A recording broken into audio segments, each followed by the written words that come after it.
ആഘോഷങ്ങൾ അവസാനിച്ചാലും VM super വാല്യുവിൽ ഓഫറുകൾ അവസാനിക്കുന്നില്ല. ഒരു വീട്ടിലേക്ക് വേണ്ട എല്ലാ സാധനങ്ങളും ഒരു കുടക്കീഴിൽ. VM super value and digi world, Chelakkara, Mullurkara, Vazhakkode.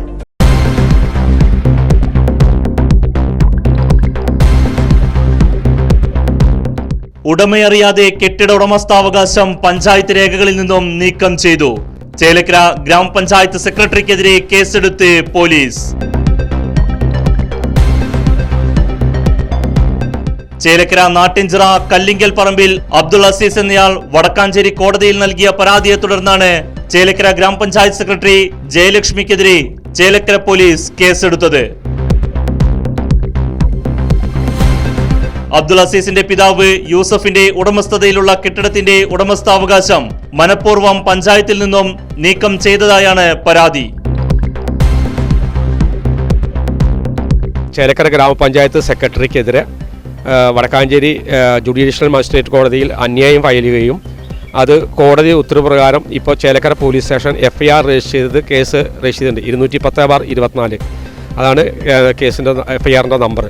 Chelakkara ഗ്രാമപഞ്ചായത്ത് സെക്രട്ടറി 2008 മുതലുള്ള ഒരു വീട് എൻ്റെ വാപ്പയുടെ പേരുള്ള ഒരു ഓണർഷിപ്പ് വ്യക്തിവൈരാഗ്യം തീർക്കുന്നതിന്, ഞാൻ അഴിമതി ആരോപണങ്ങൾ ഉന്നയിച്ചതിൻ്റെ വ്യക്തിവൈരാഗ്യം തീർക്കുന്നതിന് 25/10/23 അത് രേഖകളിൽ നിന്ന് നീക്കം ചെയ്തു.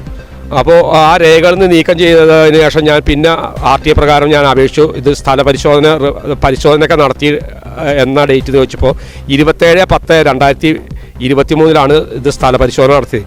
ആ സ്ഥലപരിശോധന നടത്തിയതിന് 2 ദിവസം മുന്നേ ഇത് രേഖകളിൽ നിന്ന് നീക്കം ചെയ്തു.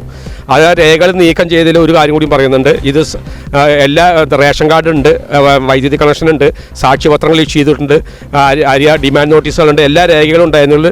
ഇത് പൊളിഞ്ഞു പോയത് രേഖപ്പെടുത്താതെ സസ്പെൻഡ് ചെയ്തിട്ട സാഹചര്യത്തിൽ ഡിമാൻഡ് നോട്ടീസ് നിലവിലുള്ളതാണെന്നുള്ള ഉത്തരവിൽ പറയുന്നത്. ആ ഡിമാൻഡ് നോട്ടീസ് 2021. കാരണം അങ്ങനെയാണെങ്കിൽ 2021 ഇത് സസ്പെൻഡ് ചെയ്യണം. അപ്പോൾ ഞാൻ വീണ്ടും RTA പ്രകാരം അപേക്ഷിച്ചു, ഇത് ആര് സസ്പെൻഡ് ചെയ്തു, എന്ന് സസ്പെൻഡ് ചെയ്തു. അപ്പോൾ സസ്പെൻഡ് ചെയ്തതും 25/10/23 രേഖകളിൽ നിന്ന് നീക്കം ചെയ്തതും 25/10/23. അതിന് 2 ദിവസം കഴിഞ്ഞിട്ടാണ് ഇവർ ഫീൽഡ് പരിശോധന നടത്തിയത് 27/10/23. അതിപ്പോൾ ഞാൻ മജിസ്ട്രേറ്റ് കോടതിയിൽ ശക്തമായിട്ട് വാദിക്കും. ഇത് വ്യക്തിവൈരാഗ്യം തീർത്തിട്ട് പഞ്ചായത്ത് സെക്രട്ടറി വ്യക്തിവൈരാഗ്യം തീർത്തതാണ്.